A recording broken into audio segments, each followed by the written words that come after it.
계속해서 시장 점검해 보도록 하겠습니다. 오늘은 이상윤 L큐브 파트너스 대표 자리에 모셨습니다. 안녕하십니까? 네, 안녕하십니까? 네. 대표님, 요즘 시장 대응 너무 어렵습니다. 오를 듯 하면서도 안 오르하고 좀 오락가락하는 모습인데 이런 상황 어떻게 대응하면 좋을까요? 네, 결론부터 말씀을 좀 드리면요. 굉장히 빠른 순환매가 진행되고 있어요. 그리고 주가 상승 여력 같은 경우도 조금은 있지만 개인 투자자나 기관 투자자들이 굉장히 힘든 영역으로 들어왔다라고 판단하시면 될 것 같아요. 개인 투자자들이 트레이딩을 해서 이 구간에 먹을 수 있다. 굉장히 어렵다라고 판단하고 있어요. 예. 제가 보는 모습은 마치 늦가을에 감나무 한 그루를 보는 것 같아요. 그 감나무에 낮은 쪽에 있는 감들은 이미 다 따고 없죠. 예. 그리고 이제 높은 쪽에 위치한 감 몇 개가 남았는데 그것을 따기 위해서는 굉장히 하이리스크, 하이리턴한 구간으로 접어들었다라고 판단하고 있습니다. 예, 개인 투자자가 수익을 내기 상당히 어렵다. 순환매 장세가 이어지고 있다. 말씀하셨는데 좀 이렇게 판단하고 있는 전망하고 있는 근거 어떻게 볼 수 있습니까? 먼저 연초 랠리가 무엇 때문에 이루어졌는지 판단을 좀 해야 될 것 같아요. 해석이 필요한데 사실 주식이라는 게 앵커님도 아시겠지만 실적이 좋고 기업 실적이 좋으면 편안하게 그 기업에 투자를 하고 예. 주식 퍼포먼스를 낼 수 있는데 지금은 주지하시다시피 실적이 안 좋은 시기입니다. 예. 기업 경기가 안 좋고요. 국가 경기가 굉장히 좋지 않은 즉 감익 구간에 있다라고 판단하시면 될 것 같은데 이런 감익 구간에도 주가가 오른다. 1월, 2월 주가가 굉장히 강했는데 이 랠리를 과연 무엇으로 설명할 건가 판단해야 됩니다. 예. 실제적으로 실적이요. 2022년 지난해 코스피 순이익이 150조 정도 됐어요. 그리고 올해는 150조가 좀 안 될 것 같거든요. 예. 153조에서 150조 정도로 낮아질 것 같고요. 1월에는 무역 수지도 사상 최대 적자를 기록했어요. 이런 구간에 랠리가 이어가고 있다. 어떻게 해석해야 되냐? 저는 두 가지로 봅니다. 첫 번째는 수급이고요. 예. 수급이고 두 번째는 심리다라고 볼 수 있을 것 같아요. 예. 이 수급과 심리를 좀 설명을 해 드려야 될 것 같습니다. 예, 결국에는 기업의 실적이 감익하는 구간에서도 지금의 랠리가 이어지고 있는 거 수급과 이 심리 때문이라고 말씀하셨는데 그러면은 이 두 개의 관계 어떤 의미인지도 좀 추가로 설명해 주시기 바랍니다. 네, 수급하면 다 아시다시피 수급의 주체는 외국인, 개인, 기관이 있겠죠. 그 중에서도 저희는 이제 외국인을 굉장히 주목합니다. 예. 외국인이 결론적으로 너무 많이 샀다는 거예요. 너무 많이 사면서 주가가 올라갔다, 부스팅 됐다라고 이해하시면 될 것 같아요. 지난해 외국인이 코스피 시장에서 6조 넘게 팔았습니다. 예. 그런데 1월에만 코스피에서 유가증권 시장에서 외국인이 6조 원 넘게 샀고요. 2월까지 하면 8조 원. 한 달 반 만에 8조 원 정도를 샀다라는 거는 기록적인 거고요. 예. 9년 만에 최대의 외국인이 들어왔다라는 것들입니다. 외국인이 이렇게 들어왔으니까 주식이 좀 하방이 어느 정도 단단하게 있다라고 보시면 될 것 같아요. 외국인은 그럼 왜 들어왔냐? 예. 역시 2023년은 키워드가 미국보다는 중국이고요. 예. 중국이 경기 성장을 이끌어 나가기 때문입니다. 그래서 중국이 경기 회복하고 반사수혜가 어디 있냐라고 봤더니 한국이 있고요. 한국 같은 경우는 비중이 굉장히 많이 낮아져 있었기 때문에 외국인이 1월 연초부터 강력하게 매수를 하고 있다. 그래서 주가가 굉장히 가파르게 빠지기보다는 어느 정도 외국인의 수급 때문에 하방이 좀 갖춰져 있다. 최근의 랠리는 외국인의 수급 때문이다라고 판단하시면 될 것 같고요. 예. 이제 심리 부분을 판단을 해야 되는데요. 심리 부분은 더 이상 나빠질 게 있냐 없냐가 중요한 거예요. 그래서 더 이상 나빠질 게 없다라고 하면 주식은 살 수 있는 겁니다. 예. 매니저들도 그렇고요. 개인 투자자들도 그렇습니다.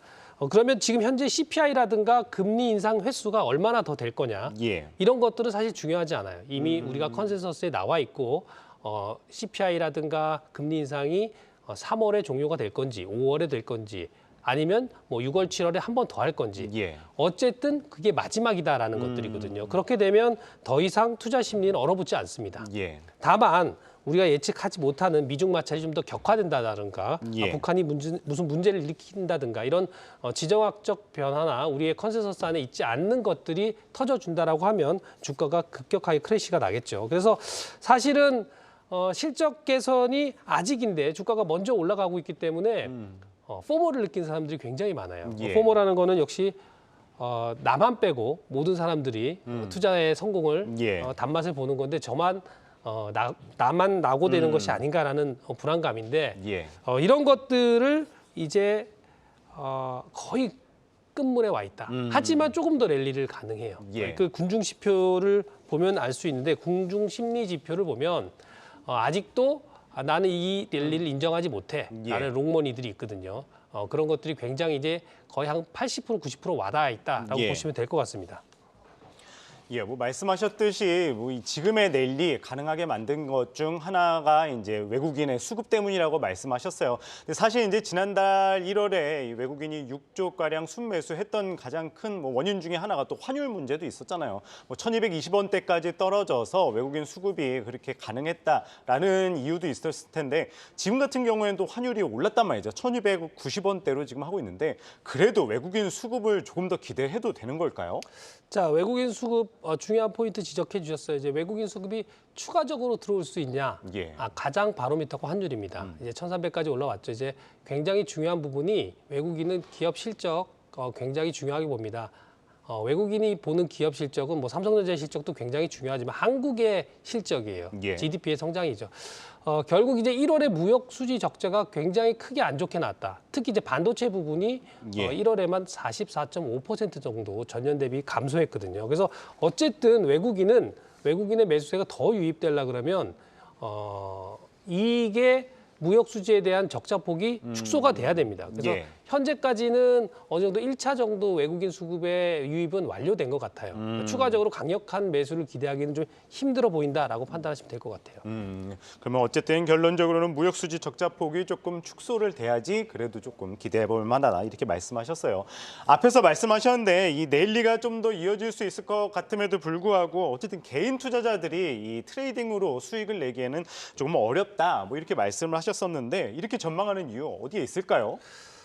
지금 이제 가장 중요한 게 이제 밸류에이션입니다. 밸류에이션 주식 투자할 때 밸류에이션 빼놓고 얘기할 수 없죠. 밸류에이션이 어느 위치에 와 있느냐 굉장히 중요하죠. 표를 하나 보시면 밸류에이션이 어느 정도 와 있는지 저희 알 수 있습니다. 현재 코스피 12개월 포워드 밸류에이션이 지금 그림에 나와 있는데요. 제가 빨간 줄을 쭉 그어놨는데 예. 13배에 와 있습니다. 13배. 예. 13배를 맞으면 항상 떨어져 왔다라는 거예요. 그렇게 되면 14배 간 적도 있지 않냐. 2021년에 코로나 왔을 때 한 번밖에 없어요. 예. 그리고는 13배 와서는 더 이상 릴레이팅이 되지 못했다는 거예요. 그래서 12개월 선행 PER이 코스피는 13배 정도의 강한 저항을 받고 있습니다.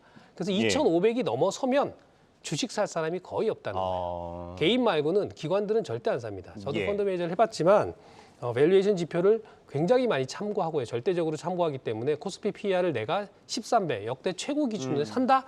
용납할 수 없죠. 굉장히 물릴 가능성이 높다라는 예. 것들이죠. 다만 긍정적인 건 최근에 뭐 우리나라의 코리아 디스카운트가 있지 예. 않습니까? 이 코리안 디스카운트가 해소될 기미가 조금 보여요. 배당 정책이라든가 예. 뭐 행동주의 펀드들이 주주 환원에 대한 것들을 굉장히 강화하고 있죠. 예. 이런 것들이 외국처럼 된다라고 하면 PER 13배도 좀 넘어갈 수 있지만 현재 기준에서는 PER 13배는 어쨌든 과거 행적을 보면 굉장히 예. 강한 저항선에 맞닥뜨려 있다라고 보시면 될 것 같아요. 예, 뭐 다소 조금 부정적인 말씀이실 수도 있을 것 같은데 어쨌든 이 PER 13배에서는 더 상승을 할 여력이 없다고 말씀하셨어요. 근데 그나마 긍정적인 것은 이제 이 주주 환원 정책이라든지 이 배당 관련해서 말씀하셨는데 이제 3월에 이제 주주총회가 예정돼 있잖아요. 근데 올해 보면은 많은 기업들이 이제 주주 환원 정책을 대거 내놓고 있는데 거기서 조금 긍정적인 모습을 보인다면은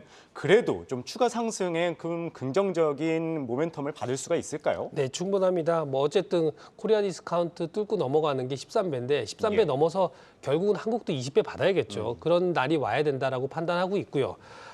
부정적이지만은 않습니다. 사실 13배를 뛰어넘을 수 있는 PER 13배를 뛰어넘을 수 있는 방법이 하나가 있죠. 결국 EPS, 예. 기업의 주당 순이익이 개선되면 됩니다. 기업이 이익을 많이 벌면 많이 벌수록 PER은 낮아지게 돼 있는 거예요. 그래서 지금은 기업이 이익이 못 버는 상태에서 주가가 올라와 있기 때문에 PER이 예. 높은 겁니다. 그래서 지금 이제 본격적으로 EPS가 개선되기 시작한다라고 하면, 즉 이제 기업 이익이 개선되기 시작한다라고 하면 PER 13배를 넘을 수 있는 거예요. 지금 이제 그림을 보시면요. 그러면 코스피 EPS가 언제 반등하냐 이렇게 물어보면요. 지금 한번 이제 2023년 초에 2월, 3월에 이제 예. 저점을 찍고요. 예. 한 4월 정도가 되면 본격적으로 코스피 EPS는 상향 추세에 접어듭니다. 예. 왜냐하면 하반기 되면 반도체도 돌아선다는 전망이 굉장히 높기 때문에요. 예. 그렇게 보시면 어쨌든 PER 13배를 못 뚫을 것도 아니다. 주식을 아예 우리가 예. 안 해야 될 것도 아니다라고 이해하실 수 있을 것 같아요. 예, 뭐 말씀하셨듯이 뭐 EPS 반등 시점을 살펴봐야 된다고 이야기를 해주셨어요. 이제 그 시점이 이제 한두 차례 하향 조정 뒤 이제 4월부터 본격 회복을 한다 이렇게 이야기를 하셨는데 그렇다면은 이 조정은 좀 어디까지 하락을 열어두고 계세요? 굉장히 중요한 포인트입니다. 그래서 이제부터는 잘 들으셔야 돼요. 이제 예. 언제 내가 주식을 사고 언제 주식을 팔아야 되는데 지금 와서 이제 굉장히 중요한 시기적인 전략을 우리가 따져봐야 될 것 같아요. 예. 결론부터 말씀드리면요. 지금 당장 주식을 매수하는 거는 굉장히 높은 위치에 있는 감을 따먹으려고 하는 맞습니다. 하이 리스크, 하이 리턴의 구간에 있다. 그래서 개인 투자자들은 좀 쉬는 것도 괜찮고요. 좀 관망하는 것도 괜찮아요. 그래서 변동성이 굉장히 높아진 국면이다라고 보시면 될 것 같고요. 사실 EPS가 반등하고 기업 실적이 반등하면 주식 편하게 할 수 있어요. 예. 좋은 주식 내가 사면 되거든요. 그래서 이런 것들이 내가 4월 달부터 된다고 했으니 4월부터 주식해야겠다라고 생각하시면 안 돼요. 그러면요? 예. 4월부터 주식하면 또 물리는 겁니다. 왜냐하면 역사적으로요. 기업 이익이 반등을 시작하면 반등이구나라고 해서 주식 바로 사면 안 돼요. 사람들은 이거 진짜 반등 맞아? 안 하는 거 아니야? 반등 맞아? 예. 한 달 반에서 두 달의 조정기가 있습니다. 그래서 그 기간에 오히려 조정이 들어올 수 있어요. 주가 바닥은 이미 1월에 찍었고요. 3월이나 4월에 EPS가 본격적으로 반등을 시도하는데 주가 조정이 올 수 있다는 거예요. 그래서 3월 말이나 4월 초쯤에는 오히려 좀 조심을 해야 된다라고 판단을 하고 있습니다. 그래서 이런 것들이 2003년 3월에도 그랬고요. 2008년 리만 때 터졌던 11월에도 그랬습니다. 그리고 예. 2020년 3월에도 EPS는 본격적으로 상향 추세로 접어들었는데 오히려 주가는 한 두 달 정도의 조정 기간과 한 10% 내외의 조정을 받았다는 거예요. 그래서 그런 것들을 염두에 보면 우리도 역시 4월부터 본격적으로 EPS가 좋아져서 개인 투자자들은 와 기업이 좋아진다. 이익 좋아진다. 이제 예. 주식 사자라고 했는데 왜 이렇게 주식이 무겁고 안 가지? 이런 것들을 경험할 수 있어요. 그래서 흔히 얘기하는 뭐 쌍바닥이다. 예. 이런 것들을 한번 확인하시고 들어가는 전략이 좀 필요하다라고 정리할 수 있을 것 같습니다. 그래도 이제 투자자분들이 가장 궁금해하는 게 언제 들어가느냐가 제일 궁금해하실 것 같아요. 뭐 4월부터 이제 EPS 반등 시점이 나와서 좀 기대해 볼 만하다 말씀하셨는데 그래도 그 이후에도 좀 조심을 해야 된다고 말씀하셨잖아요. 그러면 대표님이 보시기에 그래도 시기 대충 어느 정도로 그러면 예상을 하세요? 제 생각에는요. 아까 말씀드렸다시피 EPS가 상향되는 게 3월 말, 뭐 4월 됩니다. 그러면 3월 말, 4월 되면 본격적으로 주식을 편하게 한다. 편하게 한다는 얘기는 테마주가 아니라요. 실적이 좋아지니까 살 수 있다라는 것들은 바로 이제 뭐 6월 정도, 뭐 여름 정도가 되면 주식을 좀 편하게 할 수 있어요. 반도체를 사도 주식이 좀 잘 가고요. 예. 상반기에 반도체를 사면 굉장히 이제 뭐 하이닉스라든가 예. 삼성전자라든가 빠지진 않는데 오르질 않아요. 예. 그런 경험을 할 수 있고요. 그래서 저희는 이제 한 여름 정도, 6월 정도 되면 예. 편하게 좀 주식을 살 수 있지 않나 이렇게 판단하고요. 지금은 아무래도 예. 현금 비중을 좀 낮추고 관망을 해야 될 때. 관망을 하면서 적극적으로 시기를 노려봐야겠네요. 그렇습니다. 예, 그렇다면 마지막으로 대표님이 보시는 그 상승의 그 시기에 왔었을 때 좀 눈여겨 보시는 업종 어디가 있을까요? 뭐 일단은 뭐 철강이나 화학 같은 경기 회복, 중국이 경기 회복을 하거든요. 그런 경기 회복이 이때 상반기라고 하면요. 예.